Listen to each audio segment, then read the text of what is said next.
Assalamualaikum warahmatullahi wabarakatuh. Anak soli dan solihah, bagaimana kabarnya hari ini? Semoga anak-anak senantiasa sehat dan tetap semangat dalam mengikuti KBM kita di rumah. Baik anak-anak, alhamdulillah kita bertemu lagi hari ini dalam KBM kita, yaitu tematik, dan pada kali ini kita akan belajar tentang fokus pembelajaran bahasa Indonesia.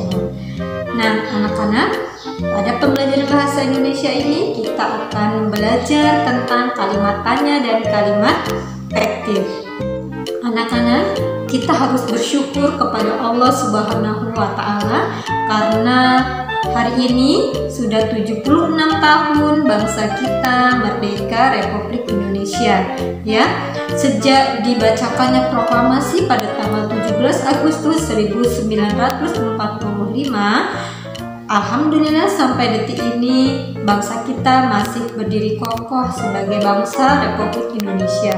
Nah anak-anak, oleh karena itu sudah seharusnya kita sebagai bangsa Indonesia yang mewarisi kemerdekaan ini menghargai jasa para pahlawan yang telah berkorban berjuang untuk kemerdekaan Indonesia.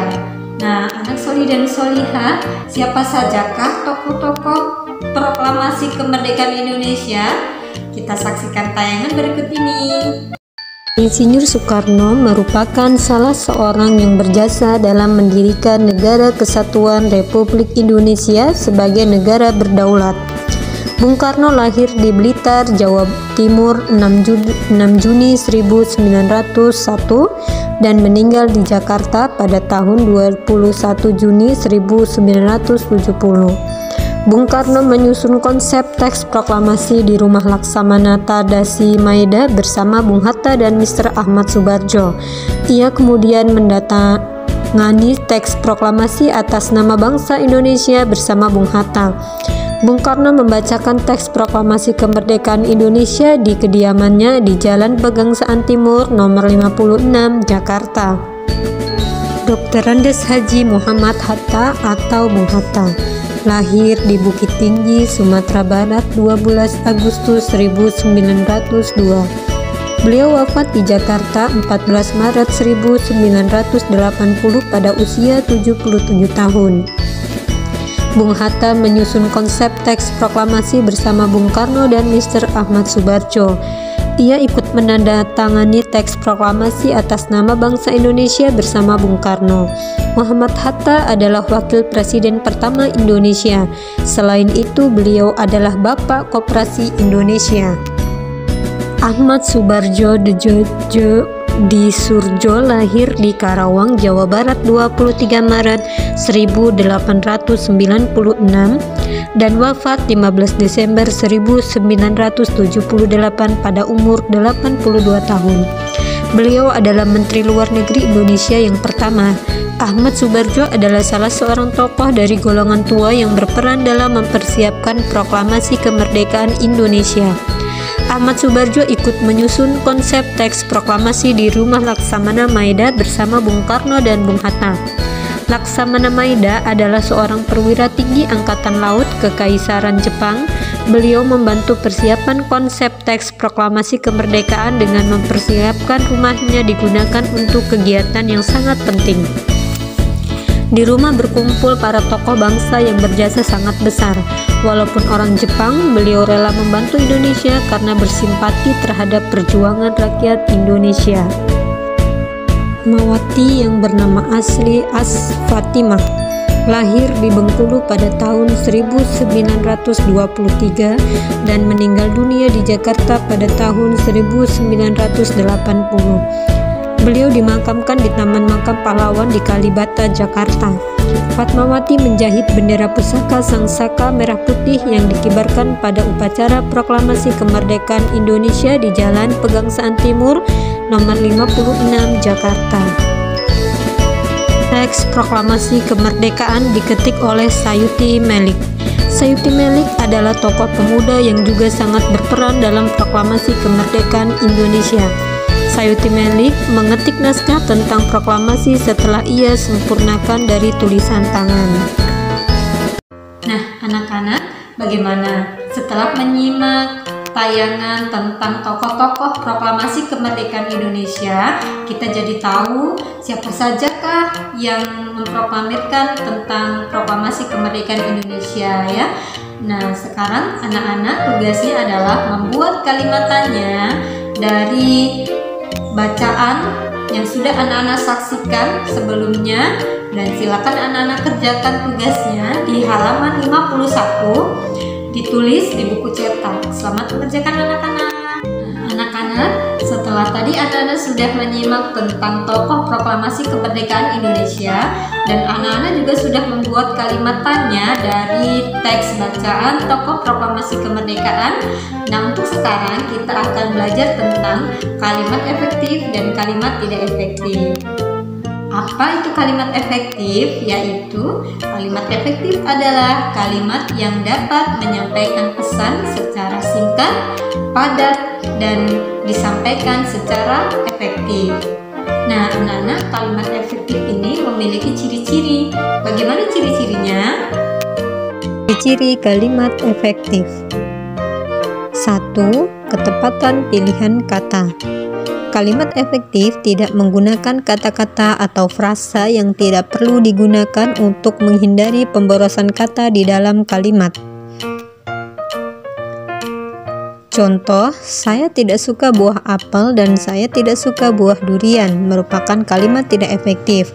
Kalimat efektifnya saya tidak suka buah apel dan durian. 2. Ketepatan bentuk kata, yaitu kesamaan bentuk kata yang digunakan dalam kalimat. Jika kata pertama berbentuk verba, maka kata selanjutnya berbentuk verba.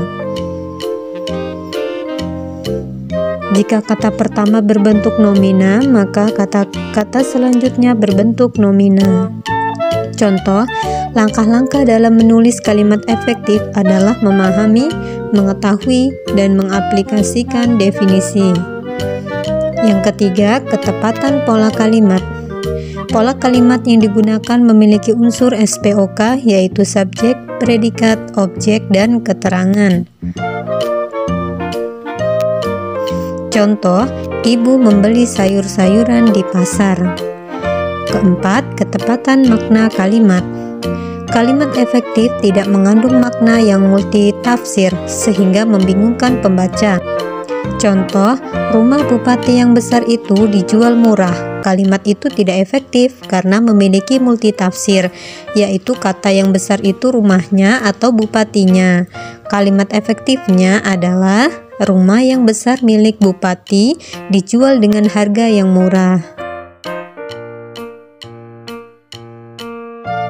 Anak-anak, setelah anak-anak sudah menyimak ciri-ciri dari kalimat efektif, bagaimana? Apakah sudah memahaminya? Kalau sudah, silakan anak-anak dibaca tentang teks Bandung Lautan Api di halaman 64, dan kita akan menyimak menentukan adakah yang termasuk dalam bacaan tersebut kalimat tidak efektifnya. Jika ada, silakan anak catat ya. Anak-anak, bagaimana? Sudah dibaca teks tentang Bandung Lautan Api? Nah, anak-anak, jika sudah, kira-kira anak-anak apakah menemukan kalimat tidak efektif dari bacaan tersebut? Iya, dari bacaan tersebut ternyata ada kalimat tidak efektifnya ya, yaitu berada di paragraf kedua, yang isinya para pejuang mau meninggalkan kotanya walau dengan sangat berat hati sekali.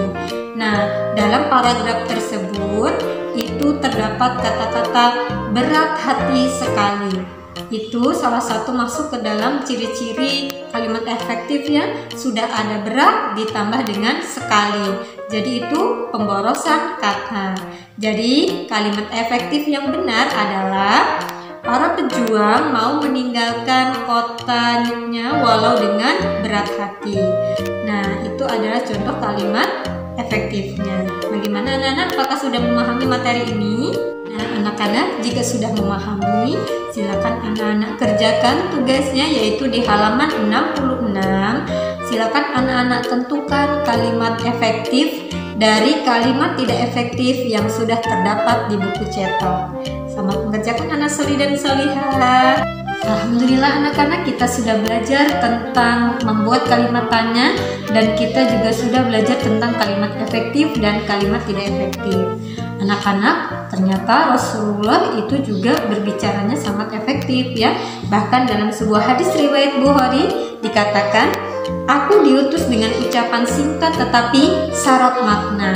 Subhanallah ya, ternyata Rasulullah dalam bahasanya itu juga sangat efektif, tidak berbelit-belit dan makna atau pesannya dapat ditangkap dengan jelas. Nah, anak-anak, dalam kehidupan sehari-hari kita, mari kita juga berbicara dengan kalimat yang efektif dan dapat ditangkap dengan jelas. Baik anak-anak, pelajaran kita hari ini selesai.